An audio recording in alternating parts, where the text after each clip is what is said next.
Bienvenue au Monastère Invisible pour cette retraite de l'Avent 2016. Quittons nos vaines joies et entrons dans la joie de Dieu. Première semaine, aimer Dieu de tout son être. Dans Luc au chapitre 10, verset 27, tu aimeras le Seigneur ton Dieu de tout ton cœur, de toute ton âme, de toute ta force et de toute ton intelligence. Profitons de ce temps de l'Avent qui nous est offert comme un véritable temps de retraite à domicile pour entrer dans la joie qui nous est offerte par le Christ à l'occasion de sa venue parmi nous. Une joie annoncée aux bergers par les anges, une très grande joie ressentie par les mages à la vue de l'étoile dans le ciel, et une joie parfaite, complète, offerte par le Christ avant de souffrir sa passion. Vous trouverez ça dans Saint Jean, chapitre 15, verset 11. Pour entrer dans la joie, nous allons nous mettre à l'école de Jésus, en écoutant sa parole et en l'éclairant de l'approfondissement que nous offre Saint Jean de la Croix dans la montée du Carmel. Tout d'abord, pour que les choses soient claires, très claires, n'oublions pas que nous cheminons vers la nuit de Noël. La lumière brille dans nos ténèbres, et notre démarche va consister à accueillir cette lumière et sa clarté. La lumière nous aide à classer les choses par ordre d'importance, sinon nous nous égarons. L'un des effets bénéfiques de la lumière est de pouvoir distinguer les choses, puis, à la lumière de l'esprit, de les classer par ordre d'importance, en distinguant les niveaux, ce qui est premier, ce qui est second. En tout premier lieu, il s'agit de ne pas perdre de vue ce premier commandement. Tu aimeras le Seigneur ton Dieu de tout ton cœur, de toute ton âme, de toute ta force et de toute ton intelligence. Ce que nous devons donc avoir à l'esprit, c'est d'aimer Dieu. Aimer Dieu, mais comment ? Le deuxième mot, le plus important de ce commandement, c'est tout. Il s'agit d'aimer Dieu de tout notre être, avec toutes nos puissances, ce qui équivaut à toutes les facultés de l'âme, et ces facultés, ce sont la mémoire, l'entendement ou l'intelligence et la volonté. Durant cette retraite, nous nous occuperons que de la volonté, qui est le réceptacle de la vertu théologale de l'amour de charité.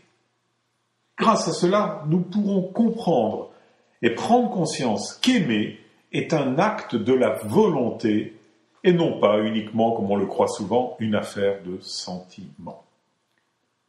Vu que c'est de tout notre être que nous devons aimer Dieu, manifesté en l'enfant Jésus à Noël, nous allons voir ce qu'il faut ôter de nos vies pour qu'elles soient pleinement tournées vers Dieu afin d'accueillir sa joie. Pour parvenir aux sources de la joie, souvenons-nous de la parole fondamentale de Jésus concernant sa joie. Dans Saint Jean chapitre 15, versets 9 et 11, « Comme le Père m'a aimé, moi aussi je vous ai aimé. Demeurez dans mon amour.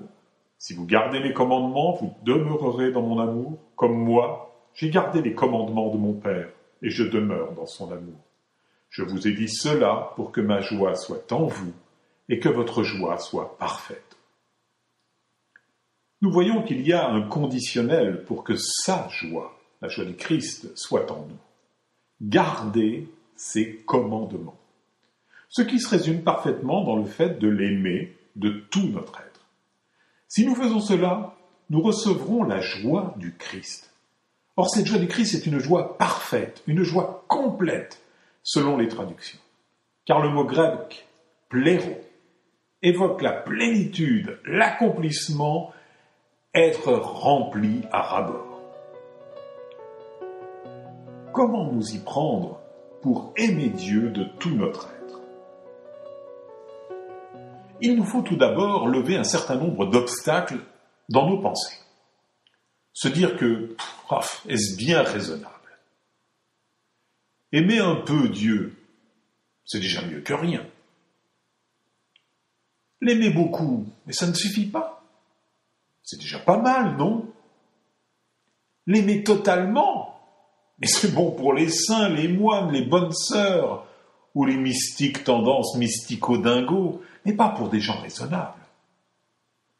essayons en cette première semaine de dépasser ces appréhensions. Même lorsque nous sentons cet appel qu'aimer Dieu ainsi est essentiel, on ne sait pas trop comment s'y prendre. C'est là que nous pouvons nous appuyer sur les enseignements d'un carme, docteur de l'Église, Saint Jean de la Croix, car il a expérimenté la manière de faire et nous livre une pédagogie sans faille qui nous permet d'atteindre ce but.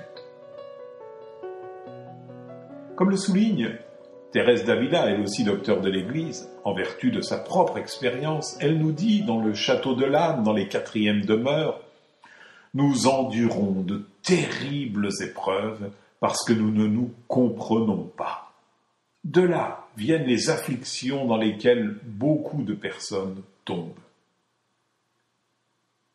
Est-ce que ça ne fait pas écho en vous à la parole du prophète Osée au chapitre 4, verset 6, lorsqu'il dit « Mon peuple périt par manque de connaissance ».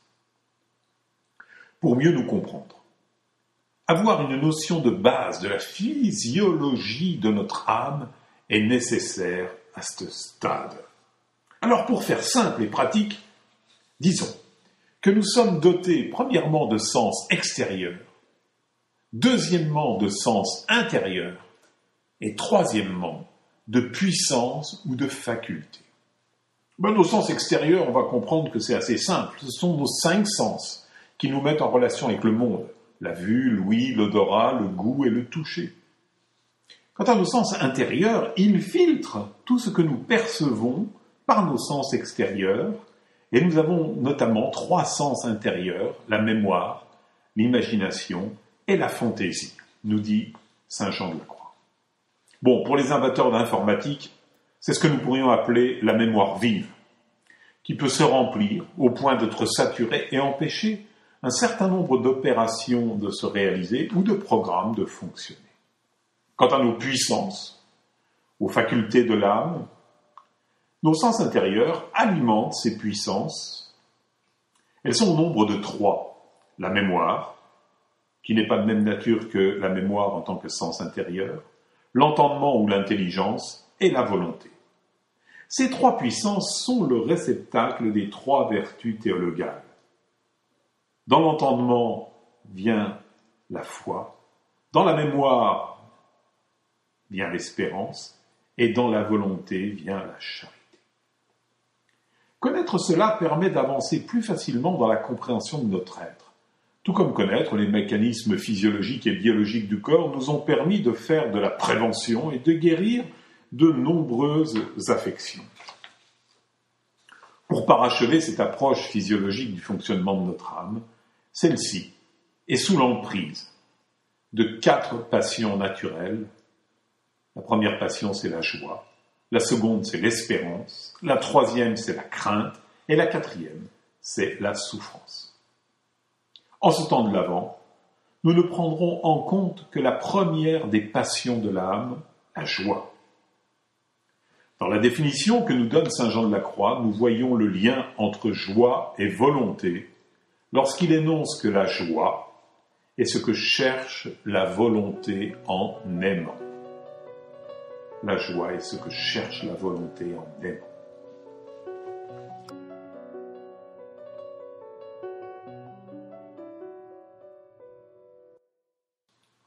Après ces quelques notions, nous voici quasiment équipés pour faire l'ascension du mont Carmel, là où se trouve la joie complète. Comme dans l'Everest, pas question de séjourner en son sommet pour le moment, mais on peut aller y faire un tour pour voir le monde différemment. La voie que nous allons prendre, Jésus nous enseigne qu'elle est étroite. Matthieu 7, verset 14. L'ascension est extrêmement délicate et nécessite d'adopter une attitude fondamentale de foi et de bienveillance. Premièrement, notre attitude de foi qui est requise. Le doute en montagne peut être mortel, mais faisons la différence entre les interrogations et les doutes. La Vierge Marie nous en donne l'exemple. À la parole de l'ange, elle est surprise, ce qui lui permet, sans douter, mais de poser la question « Comment cela se fera-t-il puisque je ne connais pas d'homme ?» Réfléchir et s'interroger, ce n'est pas douter. La deuxième attitude très importante est l'attitude de bienveillance.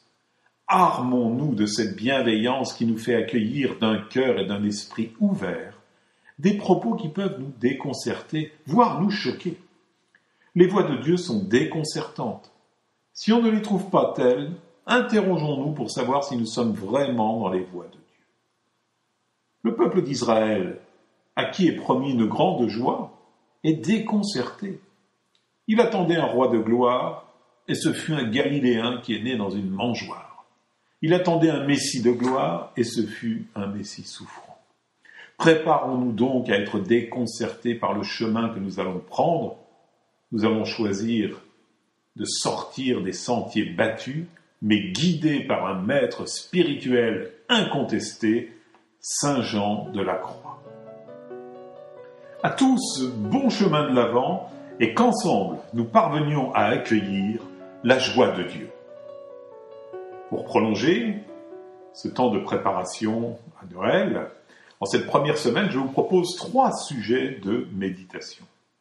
Premièrement, est-ce que nous désirons faire la volonté de Dieu, c'est-à-dire l'aimer de tout notre cœur, de toute notre âme, de toute notre force, de toute notre intelligence? Deuxièmement, demandons à l'Esprit Saint ce que veut dire pour nous personnellement ce tout. Troisièmement, accueillons-nous le désir du Christ de nous donner sa joie? Sommes-nous d'accord pour nous disposer à la recevoir? Que le Seigneur vous bénisse et vous garde durant cette première semaine de l'Avent.